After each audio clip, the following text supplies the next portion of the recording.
Avec le pouvoir viennent les responsabilités. L'Assemblée donne-t-elle une bonne image d'elle-même depuis la nouvelle donne des législatives? On va s'arrêter ce soir sur la série de coups d'éclat qui a transformé l'hémicycle en véritable chaudron ces dernières semaines. Le conflit, la chaleur, les décibels, le tout sous l'œil des caméras et des réseaux sociaux.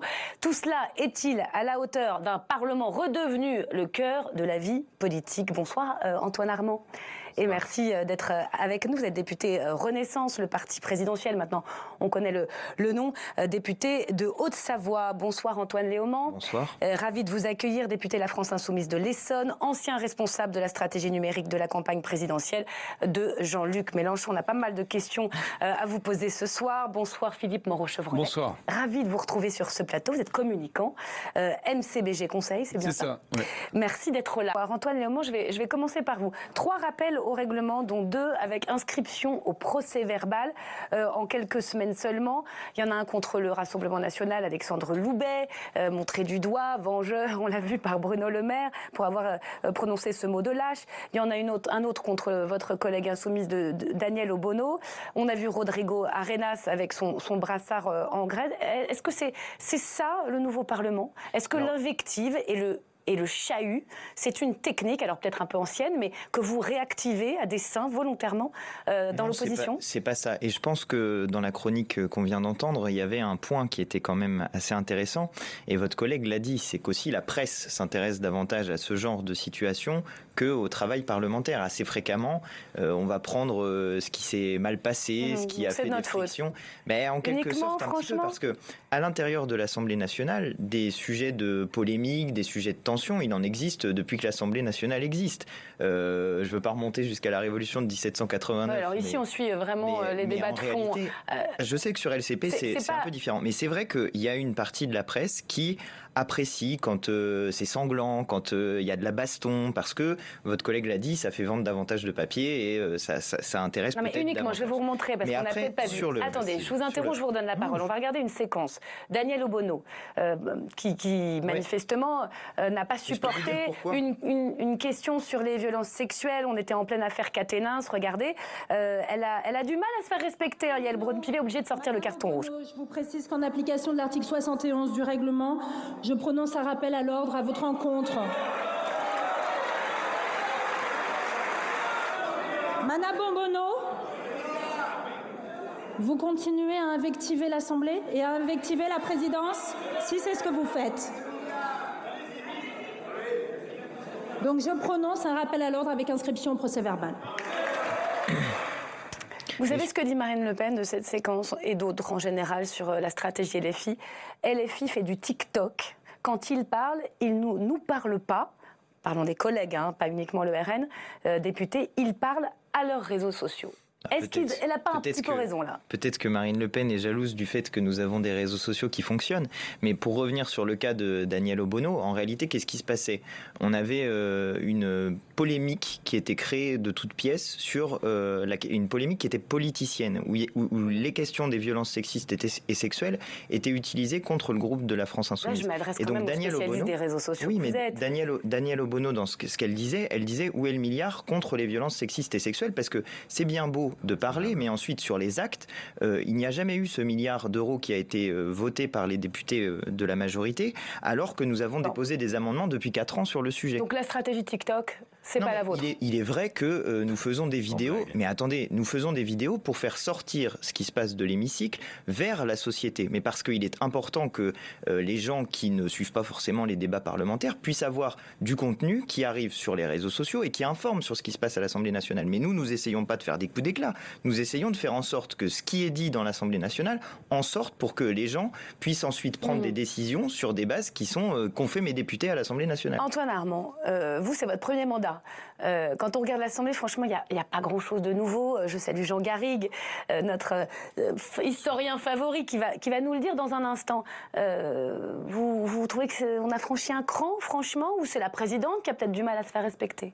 Écoutez, moi j'ai été élu à 30 ans, c'est mon premier mandat en connaissant un peu la vie publique et je trouve qu'il y a 2 choses fondamentalement différentes. Il y a la première chose qu'évoquait mon collègue Léaumont qui est celle de faire connaître les débats. Et donc, effectivement, essayer de faire connaître plutôt les débats en commission, ou même les débats qu'on a eu hier sur le budget rectificatif, de voter une aide spécifique pour les Français qui se chauffent au pelet, qui sont dans une situation extrêmement délicate. Ça nourrit des débats, on finit par voter un amendement de l'opposition, on a un débat constructif, c'est un peu complexe, mais contrairement à ce qu'on dit, les Français s'intéressent toujours beaucoup plus au fond que ce qu'on croit. Et je sais que le spécialiste la majorité macroniste fait aussi des coups d'éclat. Aurore Bergé, quand elle prend la parole sur la question des femmes, notamment, elle a aussi conscience des caméras. Ça n'a rien à voir parce qu'il y a deux choses différentes. Et la deuxième chose qui est différente, c'est celle du respect des règles. Parce qu'en fait, quand on ne respecte pas les règles internes à l'Assemblée, celles du règlement, qui sont celles votées par les députés, et donc celles qui sont encadrées par notre Constitution, les personnes qu'on ne respecte pas, ce ne sont pas les députés de la majorité à qui on veut faire comprendre que vraiment ils n'ont rien compris à la vie. C'est les Français. C'est les gens qui nous ont élus. Et quand on ne respecte pas les règles dans notre Assemblée, dans notre hémicycle, c'est à la démocratie qu'on dit nous, on s'en abstrait parce qu'on est au-dessus de ça. Nous, on a raison et on a tellement raison qu'on a le droit de ne pas respecter les règles de notre vie commune. Alors, comment voit le communicant ce qui se passe dans l'hémicycle, Philippe Moreau-Chevrolet? Les Français ont choisi cette Assemblée, une Assemblée différente qui les représente davantage sans majorité absolue. Est-ce qu'ils s'attendent ce genre d'invective, ou est-ce que c'est désastreux en termes d'image? Les Français ont une relation très ambiguë avec le Parlement. Ils aiment bien le Parlement, ils aiment bien en avoir un, mais ils n'aiment pas trop, effectivement, les images de désordre et d'engueulade. Le problème, c'est qu'un Parlement qui va bien, c'est un Parlement qui s'engueule. C'est un Parlement où on s'invective. C'est un Parlement où on est mal peigné. C'est pas un Parlement bien rangé avec ce qu'on a appelé des députés Playmobil. On peut dire ça de beaucoup de majorités. Hein. C'est pas que la majorité En Marche. Toutes les majorités sont un peu Playmobil. Là, on a retrouvé une vitalité démocratique. Donc, les Français peuvent s'en réjouir. Le truc, c'est que il y a un problème dans le problème. C'est un peu une poupée russe. Le vrai problème, c'est que vous avez une stratégie qui est celle du RN et qui joue le bon élève et qui surjoue le côté cravate et le côté sympathique, gentil. Propre sur lui, jusqu'à une saillie, chasser le naturel, il revient au galop. Mais l'image que les Français ont eue du début du mandat, on va dire, parlementaire des RN, c'est des gens sérieux qui bossent. Et une stratégie LFI qui est plus une stratégie d'agite propre que moi je comprends. Parce que c'est la culture de la gauche et qu'après tout on est là pour se faire entendre.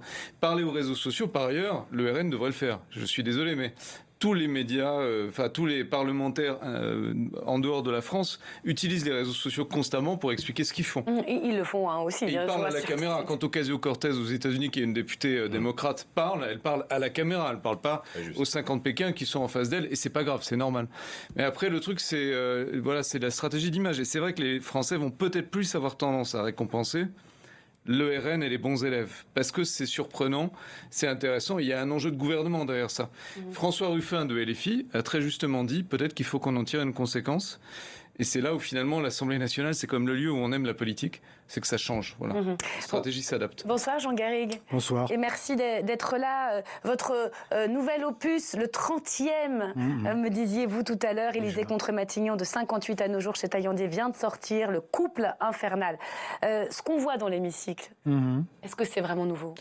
Évidemment, c'est pas nouveau du tout. Il suffit de se référer à la Révolution française ou à la Troisième République, quand les députés extrême droite venaient gifler le ministre de l'Intérieur au moment de l'affaire des fiches, ou quand, en 1936, un député extrême droite disait « Ce vieux pays gallo-romain va être gouverné par un juif ». Parlant de Léon Blum qui devait être investi. On a revu d'ailleurs ici plus tard donc les débats sur l'IVG, la loi Veil 74. Là aussi, les insultes, inouïes, c'est impossible de dire aujourd'hui ce qui était dit à l'époque. Mais bien sûr, et puis les fœtus qu'on amenait dans l'hémicycle, les insultes antisémites, on a tout eu. Donc ça, c'est pas tellement nouveau, mais je rejoins ce qui a été dit. Le problème, c'est qu'on est dans un moment, à mon sens, charnière. C'est un moment où l'enjeu, pour les politiques dans leur ensemble, c'est un enjeu de relégitimation par rapport aux Français, par rapport aux citoyens. La chance qui est donnée aux acteurs politiques aujourd'hui, c'est d'avoir des élections législatives qui ont été un peu à contretemps de ce qu'était la logique de l'hyper-présidence, du fait majoritaire, avec une vraie opposition qui peut faire entendre sa voix, ce qui n'était pas le cas dans le quinquennat précédent. Donc il me semble que dans cette perspective-là, il faut la jouer quand même un peu plus fine que simplement la stratégie de conflictualité. Je ne permettrai pas de porter un jugement critique, mais il me semble que, et c'est ce que me semble disent les sondages aujourd'hui, vous disiez, oui, les Français porte plutôt crédit au Front National, au Rassemblement National, d'avoir joué cette carte du bon élève. Mais c'est un peu ce qui se passe. Et je pense que et d'ailleurs c'est ce qu'a compris François Ruffin, il me semble que c'est normal. Oui. Alors François Ruffin, justement, qui a questionné publiquement la stratégie, on va dire, de la conflictualité au sein de son groupe insoumis en disant il faut arrêter d'hurler, moi j'en ai marre, ça ne sert à rien. Je termine juste la conflictualité. Ce qui a été frappant chez les filles, c'est plutôt le fait qu'ils en ont rajouté dans l'indiscipline. Et la conflictualité, je pense qu'elle est bienvenue au contraire. Non, mais la stratégie de conflictualité, c'est ce qui a été théorisé par le LFI. C'est pourquoi moi, c'est une stratégie politique. On peut la comprendre. Mais ce que je veux dire, c'est que on est Ruffin, ce qui faisait l'intérêt du positionnement de François Ruffin, on en parlait tout à l'heure avec le député LFI, c'était qu'il était capable de porter au sein de l'hémicycle des enjeux sociaux que les autres ne portaient pas. Je pense que là, on est dans un vrai rôle.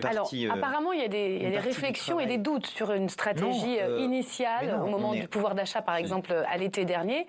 Et aujourd'hui, est-ce que vous avez l'impression que, appelons-la le bruit et la fureur, peut-être, pour reprendre l'expression de Jean-Luc Mélenchon, vous vous interrogez sur cette stratégie et vous voulez vous concentrer sur le fond, peut-être, davantage? Alors déjà, on s'est toujours concentré sur le fond. Je rappelle que pendant le projet de loi pouvoir d'achat, je mets des gros guillemets sur pouvoir d'achat parce que je ne crois pas que le pouvoir d'achat des Français ait énormément évolué depuis cette loi.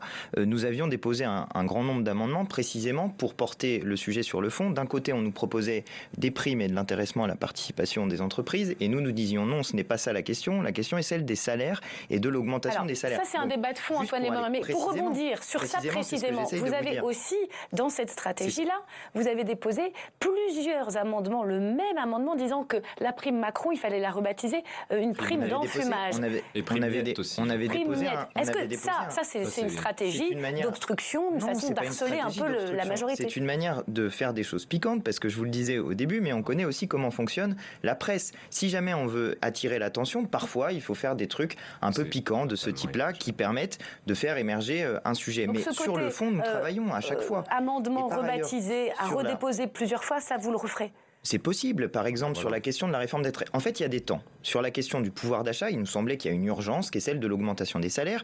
Et vous avez eu, dans les mois qui viennent de s'écouler, des grosses grèves qui portaient précisément la question de l'augmentation des salaires et du partage de la valeur. Parce qu'il est insupportable qu'une entreprise comme Total réalise des super profits et d'un autre côté ne paye pas d'impôts, fasse du rachat d'actions pour 2 milliards d'euros, ce qui correspond à 80 000 euros par salarié dans notre pays, et qu'on nous dise non, il n'est pas possible d'augmenter les salaires. Donc il y avait une urgence. Quand il y a une urgence de ce type-là, notre rôle est aussi de faire entendre la colère du peuple à l'intérieur de l'Assemblée nationale sur la question de la bataille des retraites qui arrive, sur la retraite à 65 ans. Est-ce que les Français comprendraient que nous soyons là en train de co-construire des lois avec lesquelles nous ne sommes pas d'accord? Bien sûr que non.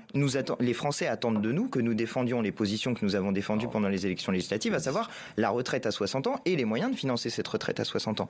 Mais il y a des temps, et il y a un temps...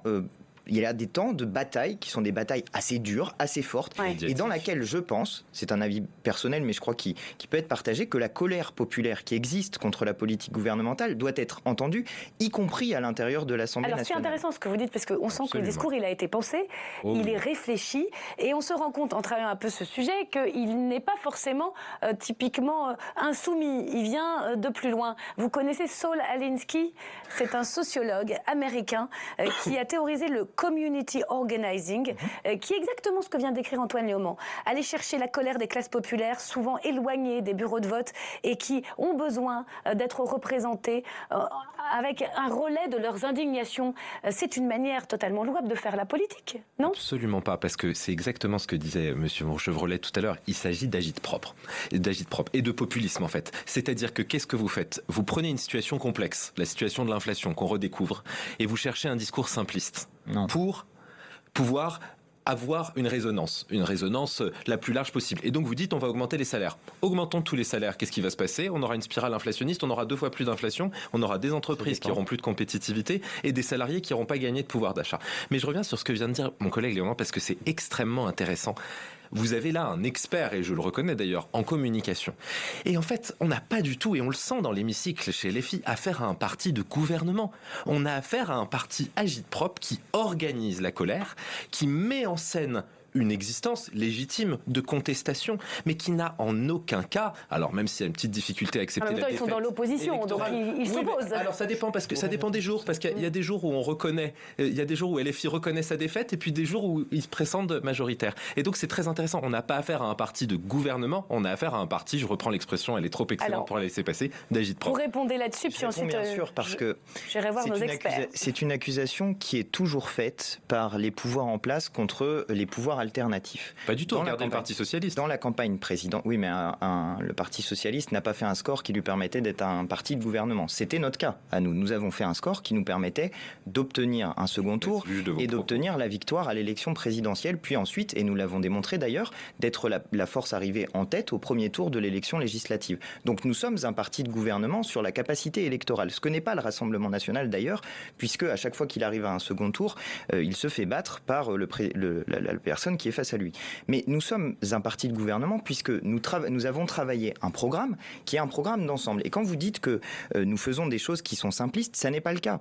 Parce que par exemple, sur notre proposition d'augmentation des salaires, elle est assortie du fait de mettre en place un protectionnisme solidaire qui fasse en sorte qu'on relocalise la production. C'est un débat de forme, on l'assume ce soir, on essaye d'ausculter la manière dont le Parlement existe. Bien sûr, je vais très rapidement sur ça. Mais ce que je veux dire, c'est que nous avons aussi chiffré notre programme. Nous avons fait en sorte de proposer. Nous avons fait en sorte de proposer aux Français un programme cohérent, global, et on ne peut pas prendre. Et c'est précisément pour ça que je vous reprends sur la mesure simpliste, parce qu'on ne peut pas prendre une mesure séparée de notre programme. Elle fonctionne ensemble, elle fonctionne en tout. Et par ailleurs, nous l'avons chiffré. Nous nous sommes préparés à gouverner le pays. Maintenant, il est un peu facile de nous ramener. Donc vous êtes dans l'opposition, dans la contestation, mais aussi dans l'alternative. On a compris. Jean Garrigue. Si une dissolution a lieu, on est prêt. Jean Garrigue, je vais vous montrer une petite séquence, et là peut-être que c'est nouveau. Elle concerne aussi le comportement des insoumis dans l'hémicycle. La députée insoumise Alma Dufour, jeune députée, a rencontré de manière fortuite la Première ministre dans un endroit où les caméras ne sont pas autorisées. Regardez ce que ça donne. Téléphone, smartphone à l'appui. 49.3 pour le climat, du coup, c'est ça? Je pense qu'on ne peut pas dire ça. Mais si. 15 minutes. Et c'était historique, madame. Vraiment. Vous savez très bien qu'on ne peut pas dépenser 15 milliards d'euros. Mais non, mais si, je sais bien aussi que si. Vous avez tous les crédits d'impôt que vous faites, la suppression de la CVAE, franchement. Non, mais attendez, ne laissez pas croire qu'on peut multiplier par 7 du jour au lendemain les dépenses de rénovation. Tous les scientifiques le disent. Non, et certes, on ne peut pas dépenser 13 milliards la première année, mais c'était gagé, on pouvait le dépenser la deuxième année. Du coup, on est en train de on peut bloquer ces sommes. On peut bloquer ces sommes. C'est dit. Voilà, c'est pas une activiste du climat là qui rencontre la Première ministre, elle l'a été, mais c'est une représentante de la nation. Alors la Première ministre, elle a vu le téléphone en train de filmer, mais c'est complètement nouveau là. Alors là, on n'avait jamais vu ça avant. Est-ce que vous trouvez ça normal, légitime ? Bon, ça c'est l'adaptation à cette époque des réseaux sociaux. Ça me choque pas forcément parce que au fond, ça a toujours existé aussi. Alors avant, c'était dans les couloirs du Palais Bourbon où les types qui étaient de partis de échanger, mais ça ne se retrouvait pas mais ça sur se retrouvait. Twitter. Bien sûr que ça se retrouvait dans la presse parce qu'il y avait une presse, notamment parlementaire, qui était beaucoup plus active qu'aujourd'hui. Enfin, je veux dire, beaucoup plus présente, une presse écrite, et puis dans des mémoires, des journaux, etc. Non, on a toujours trouvé ça, des confidences sur ce qui pouvait se dire de manière plus ou moins secrète, en tout cas non officielle. Moi, ça me choque pas véritablement. Non, ce qui me choque, moi, c'est la difficulté à, je dirais, j'insiste là-dessus, légitimer ce qui est en train de se faire. Et la chance historique que à travers ces institutions de la Ve République dont l'usage, notamment depuis une dizaine d'années, a été dévoyé, à mon sens, on ne saisit pas véritablement cette chance. Je comprends la stratégie de conflictualité. Au fond, c'était celle du Parti communiste pendant 50 ans, fonction de protestataire, tribunicienne. Ça a été un moment celle des poujadistes dans les années 50, si vous voulez. Ça, c'est pas quelque chose qui me choque. On est, même si c'était des idées très différentes de vous, mais moi j'essaie d'analyser en prenant un peu de recul. Donc ça me paraît pas choquant, si vous voulez. Alors ce qui est intéressant, c'est que j'ai l'impression que là on est particulièrement sur le regard de l'opinion. Voilà, vous dites d'une certaine façon, voilà, les députés sont pas d'une certaine façon à la hauteur de la promesse de cette nouvelle assemblée. En même temps, Philippe Moreau-Chevrolet, les textes passent. Alors à coup de 49.3 pour l'instant, la plupart tard parce qu'il y a eu beaucoup de textes budgétaires, pas seulement. On le voit sur l'assurance chômage, on l'a vu aussi sur quel autre texte, aidez-moi. Le budget rectificatif hier soir. Le projet de loi des énergies renouvelables, on verra ça. Alors ça, vous ne faites pas l'histoire avant le match. Mais c'est vrai que d'une certaine manière, les réformes avancent et pas forcément trop lentement. Ça se voit pas forcément par rapport à tous ces coups d'éclat. Finalement, est-ce que c'est pas un problème? C'est une assemblée qui travaille. Et là, il y a un clivage qui est en train de se reconstituer. L'immense avantage de LFI et de cette stratégie, c'est qu'il y a une conflictualité. Donc avant, il n'y en avait pas quand même. Là, il y en a une. Donc ça fait qu'on a un retour de l'équilibre droite-gauche qui n'est jamais vraiment disparu, mais on le voit mieux avec une alliance clairement de droite, alors avec LR, entre Renaissance et LR par exemple, parfois étendue au RN, et puis en face, un bloc qui est vraiment désigné comme l'adversaire par le chef de l'État, par la majorité, qui est la NUP. Moi, je trouve ça très bien. Avec des divisions au sein de la NUP, on le voit quand il s'agit de mêler ses voix à celle du RN. Je ne suis pas en train de dire que la NUP, c'est le paradis. Je dis juste qu'on retrouve un clivage droite-gauche. Pourquoi c'est intéressant et pourquoi c'est bien? Parce que ce qui provoque la montée des extrêmes, c'est le fait de dire que tout se vaut. Là, au moins, on a des vraies différences. Après, ça va, à mon sens, pas aider la NUP à devenir un parti de gouvernement. C'est plutôt même l'inverse. Mais en attendant, globalement, je pense que c'est plutôt mieux pour la société. Alors, le problème que soulève Jean Garrigue est intéressant, c'est qu'on a une situation différente, parce que ce que je viens de dire, c'est dans l'absolu.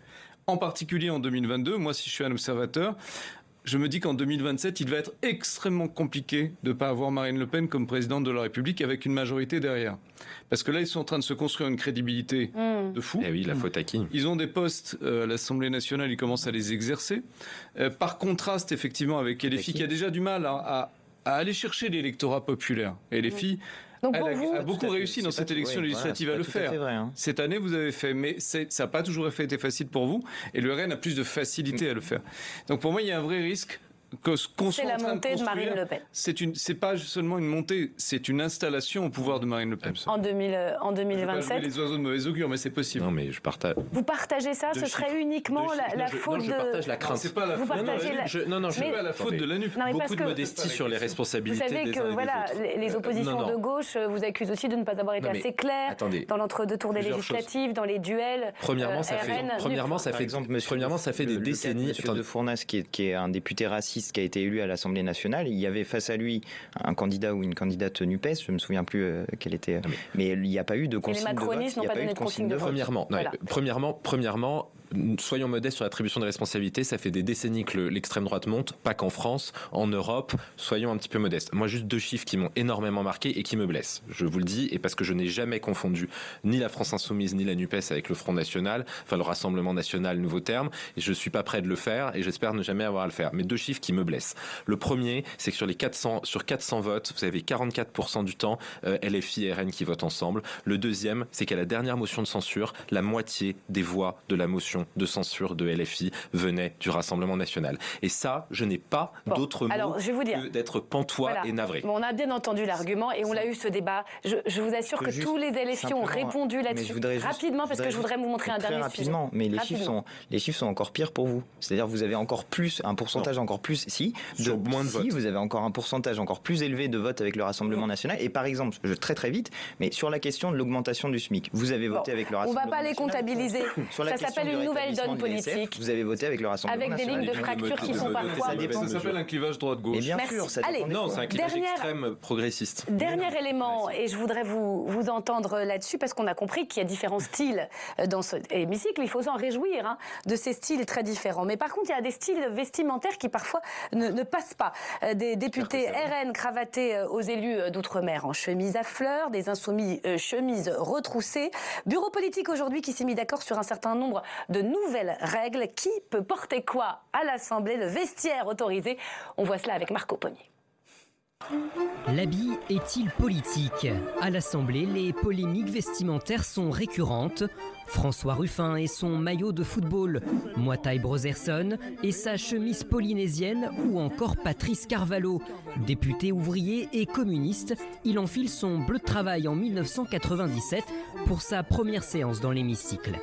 Je suis propre, vous avez vu, c'est un bleu qui est propre, j'ai ma cravate et ma chemise blanche. Alors, quelles sont les règles? Ce matin, les députés se sont prononcés en faveur de la veste obligatoire dans l'hémicycle. Tenue vestimentaire convenable, non détendue et pas négligée, précise le bureau de l'Assemblée. Oubliez donc le short ou le bermuda. Un costume, un col roulé, pas de cravate. Est-ce que pour vous, vous êtes dans les clous? Mais je ne pensais pas que vous alliez me déshabiller de la sorte, enfin me rhabiller en l'occurrence. Quand on est parlementaire, on se doit de respecter la solennité des lieux, l'espace, c'est tout à fait, je suis entièrement d'accord avec ça. Mais qui est cette police de la mode ? Ça m'embête. Le débat, il est devenu très politique, tout simplement parce que les insoumis refusent d'une certaine façon ce code qui est accepté par tout le monde. Code vestimentaire qui interdit aussi les signes religieux ostensibles, les slogans politiques ou encore les uniformes professionnels. La tenue doit être neutre et ne pas manifester d'opinion. Quant à la cravate, elle est désormais simplement recommandée. Moi, je veux bien que les mecs mettent la cravate, ça me va bien. Cravate, hors notre cravate, Marine Le Pen a tranché l'été dernier. Pour leur premier jour à l'Assemblée, les députés du Rassemblement national sont priés de la mettre. Éric Ciotti veut carrément la rendre obligatoire. Dans son viseur, la France insoumise. Leur soi-disant relâchement vestimentaire fait réagir jusqu'au banc de la majorité. On est dans la représentation nationale, député de la République. Enfin, je veux dire, c'est pas une discothèque, c'est pas Interville. Il y a un minimum à respecter. La cravate, tout un symbole. En 1985 déjà, Jack Lang n'en portait pas. Le ministre de la Culture provoquait alors la colère des députés de droite avec sa veste col Mao. C'est un certain succès quand même là. Excellent sujet, Marco Pommier. Jean Garrigue, là encore, la mémoire de la vie parlementaire. Donc, on a compris, c'est veste obligatoire et cravate plutôt conseillée.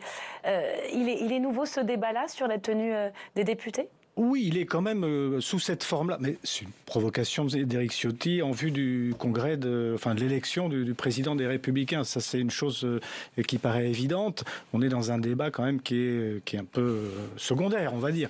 Même si, évidemment, on y retrouve les enjeux dont on parlait tout à l'heure, puisque dans ce débat, vous avez le Rassemblement national qui joue la carte de la normalisation, costard-cravate, qui est dans son coin comme ça, qui profite de tout ça.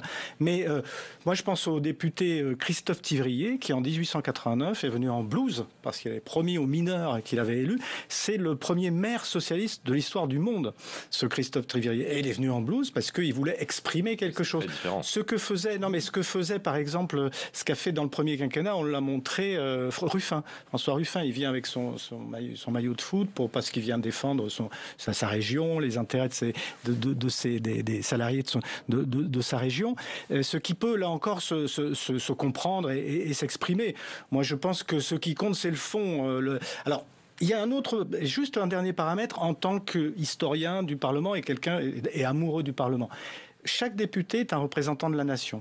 Je pense que par rapport à cette idée-là, il lui doit une forme de respect vestimentaire, un peu comme moi, quand j'allais faire mes cours à mes étudiants, je me mettais pas en général en t-shirt. Pourquoi pas, hein, je veux dire que je pense pas que ça les aurait choqués, les étudiants d'aujourd'hui, je pense pas que ça les aurait choqués. Mais ce que je veux dire, c'est, je pense qu'il faut garder une certaine décence par rapport à ce respect de la nation. C'est toujours très politique, hein, l'habit, la manière dont on se présente. Après, je pense que c'est aussi une question... Je pense que les Français ont peut-être un peu évolué dans leur représentation du parlementaire.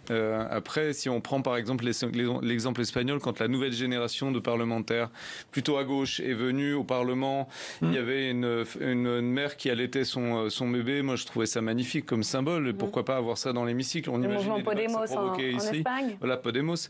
Je pense qu'il y a aussi une volonté de ressembler davantage aux électeurs. Les électeurs ne s'habillent plus comme autrefois, systématiquement, pour les événements. Vous pensez qu'aujourd'hui les Français veulent se voir représentés à leur image vestimentaire ? L'habilité du RN, c'est d'avoir joué là-dessus justement pour en rajouter dans la bonne tenue, pour montrer un contraste. Ça, c'est intelligent. Ils ont choisi quelque chose, mais dans la réalité, les Français, quand Ruffin arrive avec son maillot de foot, je pense qu'il marque des points. Pour conclure vraiment en quelques secondes sur ces questions vestimentaires. Je pense que vraiment, c'est le sujet qui n'intéresse pas les Français. C'est-à-dire que les Français, ils veulent des augmentations de salaire, et voilà la question qui intéresse les Français. Veste ou pas veste ? Veste ou pas veste, c'est pas le sujet. Cravate ou pas cravate, c'est pas le sujet. Ils veulent des députés qui sont présents et qui travaillent au service de leurs intérêts à eux. Vous êtes d'accord pour conclure ? Les Français veulent des députés qui les respectent, et quand on est dans l'hémicycle, on s'habille correctement. Merci beaucoup. Merci d'avoir participé à ce débat qui, on l'a compris, sur la forme, dit beaucoup du fond aussi de cette Assemblée.